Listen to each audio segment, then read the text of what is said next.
La France bouge, la saga du jour. Dans cette France bouge consacrée à nos courses, à nos produits alimentaires, à l'anti-gaspi, terminer les sacs plastiques, gros plan sur des cajots de bois, direction Dinan dans les Côtes-d'Armor depuis plus d'un siècle. Norman, c'est-à-dire le nom de cette entreprise, s'est lancé dans la fabrication de barquettes pour les fraises, puis dans les emballages pour la pêche. C'est la saga du jour, Solène Godin. Oui, bonjour Elisabeth. Effectivement, en 1908, Norman Emballage prend racine sur les bords de la Rance et fabrique des cagettes en bois pour les producteurs locaux de légumes et de fruits, notamment, vous l'avez dit, les fraises de Bretagne. Elles font la fierté de la région. Elles sont bonnes. Mais à Dinan, impossible de passer à côté d'un autre produit. Donc à part les fraises, il y a... Les huîtres, les Elisabeth, huîtres, évidemment. Les huîtres de Bretagne.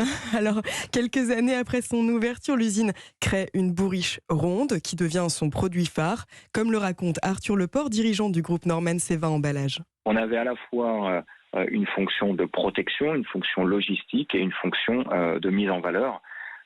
Et je pense que c'est ça qui lui a donné un grand succès. Aujourd'hui, c'est un produit qui est moins utilisé que par le passé. Il y a d'autres formats, des formats plus rectangulaires qui ont pris le dessus, plus pour des raisons logistiques, de praticité logistique, je dirais.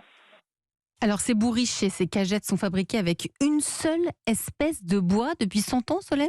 Oui, depuis 100 ans, c'est le peuplier. Son bois léger et robuste en même temps présente plusieurs avantages de conservation des produits alimentaires. Le bois est un bactéricide naturel et en plus va retenir l'humidité. Donc pour la conservation du légume, eh bien c'est très favorable. Ça protège correctement. Il faut savoir qu'un cajot dédié au chou-fleur peut porter jusqu'à 20 kg de chou-fleur. Donc c'est quelque chose de très solide qui protège le produit. Et enfin, c'est, je dirais, un emballage qui le met en valeur. On a tous l'imaginaire d'un légume, d'une belle salade dans une cagette en bois. Ces emballages, Solène, sont en plus 100% français.